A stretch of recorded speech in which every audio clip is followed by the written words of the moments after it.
வணக்கம் நண்பர்களே.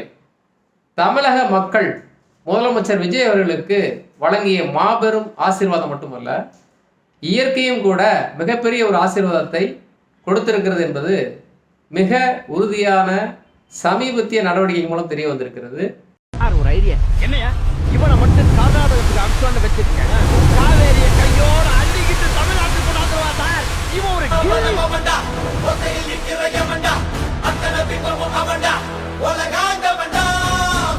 அதை பற்றி தான் அந்த பதிவில் பார்க்க போகிறோம். அதுக்கு முன்னாடி நம்ம சேனலை சப்ஸ்கிரைப் பண்ணாதவங்க சப்ஸ்கிரைப் பண்ணிக்கோங்க. இப்போ சமீபம் எல்லாமே பார்த்துருப்போம். மேகதாது அணை மிகப்பெரிய ஒரு பிரச்சனையாக உருவெடுத்துக்கிட்டு இருக்கு. அதே மாதிரி தமிழகம் முழுவதும் எல்னினோ தாக்கத்தால் எல்லா பக்கமும் வறட்சி அதிகமாகிட்டே இருக்குது. விவசாயிகள் பார்த்தீங்கன்னா விவசாயம் பண்ண முடியாத சூழல் இருக்குது.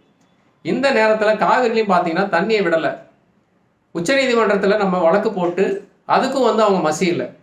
ஸோ எதிர்கட்சிகள் இந்த விஷயத்தில் விஜய் வாயை திறக்கணும், முதலமைச்சர் தகுந்த பதிலை சொல்லணும்னு சொல்லி அழுத்தம் மிக அதிகமாக கொடுக்குறாங்க. கூட்டணி கட்சி தலைவர் கூட நெருக்குறாங்க. திமுக ஒருபடி மேலே போய் உச்ச நீதிமன்றத்தில் கேஸே போட்டு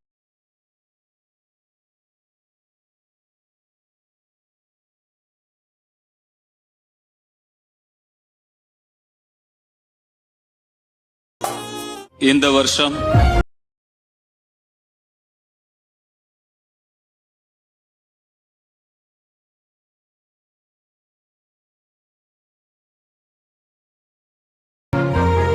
ஏன்னா கர்நாடகாவில் காங்கிரஸ் அரசு இருக்குது.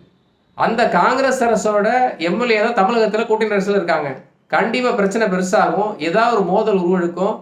சிக்கல் விஜய்க்கு பெருசாச்சுன்னா ஆட்சியினுடைய தாக்கம் கண்டிப்பாக மக்கள்கிட்ட எதிரொலிக்கொண்டு திமுக பிளான் போட்டாங்க. ஆனால் நடந்தது என்னன்னு பாருங்க. கபினி, ஹாரங்கி, ஹேமாவதி, கிருஷ்ணராஜசாகர் இந்த 4 ஆறுகளும் பார்த்தீங்கன்னா காவிரியின் குறுக்காக ஓடுது. இது எல்லாமே பார்த்தீங்கன்னா தண்ணி இல்லாதனால தான் அவங்க ஏற்கனவே தண்ணி திறந்து விடாமல் இருந்தாங்க. ஆனால் கடந்த ஜூலை 31 சரியான மழை, எல்லா நதிகளிலும் அணை வேகமாக நிரம்பி வருது. அது மட்டும் இல்லை, கபினி அறையில் பார்த்தீங்கன்னா ஒரு நாளைக்கு 5000 கன அடின்னு வந்துக்கிட்டு இருந்து இப்போ 10,000 15,000 அடி நெருங்கிடுச்சு.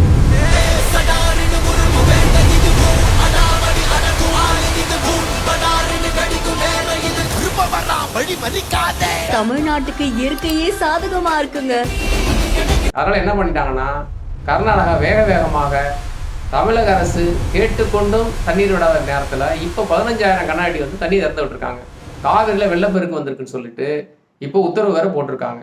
நம்ம பார்த்தீங்கன்னா விவசாயிகள் காவிரி நதிநீர் மேலாண்மையில் தொடர்ந்து ஒரு 15 நாளைக்கு குறுவை சாகுபடி அறுவை முடிக்கணும்னு சொல்லிட்டு 3500 கண்ணாடி தான் தண்ணி திறந்து விட சொன்னாங்க. ஆனால் அவன் பார்த்தா மழை வருதுன்னு உடனேயும் அணை நெருங்கிக்கிட்டு இருக்கு, அதனால அணையினுடைய பாதுகாப்பு கருதி 15,000 கண்ணாடி திறந்து விட்டுருக்காங்க.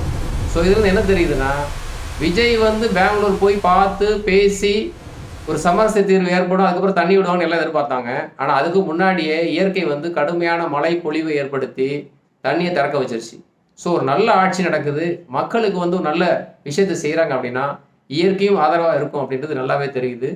ஏன்னா இது பெரிய பிரச்சனையாகவும் மிகப்பெரிய சிக்கல் உருவெடுக்கும். மத்திய அரசு பிஜேபி, மாநில அரசு விஜய் அரசு கண்டிப்பாக சப்போர்ட் பண்ண மாட்டாங்க.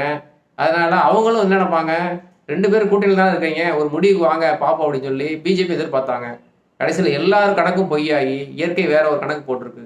அதனால முதலமைச்சர் விஜய் எடுக்கக்கூடிய நல்ல நடவடிக்கைகளுக்கு இயற்கையும் துணை இருக்குன்றது நல்லாவே தெரியுது. ஸோ இது இன்னும் அடுத்த கட்டத்தில் எப்படி போகுதுன்னு பார்ப்போம்.